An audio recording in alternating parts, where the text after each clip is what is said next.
Hey guys, it's Orktober. You know what that means? It's time for the big Warhammer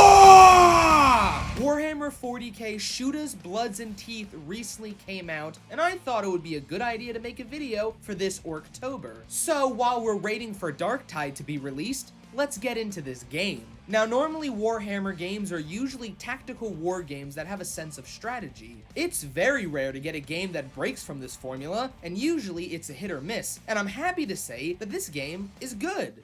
It has some flaws, but it's a decent game. I'm glad they finally made a game that does the greenskins some justice. The cutscenes do a good job of showing this, and it's a lot more cartoony and humorous than other Warhammer games, and I think they should do more stuff like this in the future. The art style is pretty interesting too. I like it. It reminds me a lot of Scribblenauts, except it's a lot more violent. Everything looks really cute. The environments are really detailed with that cartoony aesthetic. The gameplay is simple and easy to play, and it has the right amount of difficulty most of the time, but sometimes it's too easy because you could just run past certain areas, which I think is its drawback. This game could have been way more difficult, but for some reason they dialed back the insanity. The boss fights really portray this. A lot of the bosses are decked out in guns from head to toe, but for some reason they barely use them. I was expecting something like a Cuphead boss fight, always making sure you're moving around while also looking at the cool animations. I think the Patriarch was the worst boss fight in the game. It only had like 2 attacks, and it was one of the easiest bosses I fought.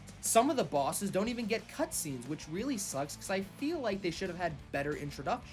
However, if you're really looking for some difficulty, the common enemies are more annoying to fight off than the bosses, and trust me, they're usually surrounding the boss entities a lot of the time. The guns are pretty limited, though cool. There are only 5 classes of guns, and there are 3 other variants besides the default one you choose. In some cases, the default weapons are the best, like the rocket launcher. It is the best variant out of all 3 of these. But to be fair, each gun has a different playstyle to it that works in other situations, and thank God that ammo is infinite.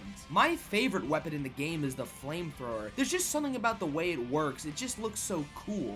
Another problem I have is the platforming. Excuse the shitty recording, but certain areas are shaded in darker. These areas you'll fall from. It's not easy to tell all the time, especially when you're running around dodging shit. And some objects look like you can jump on them, but nope, not even that one you can jump on because I guess it has holes in it or something. And finally, for a game that has blood in the title of it, there is actually very little blood. I was expecting some cartoon gore, but instead it's pretty tamed. These are just some minor complaints that I think can be fixed in a timely manner. It's a short game, only about 3 to 4 hours long, but it has some replay value to it in the multiplayer. Well, if you can play it. I've never even had the chance to, but I hear it's good. But the real reason why you should play this game is for the music. I mean, oh, it's so fucking good. I bought the soundtrack on Steam, and I never do that. Just listen to this shit. It's popping off.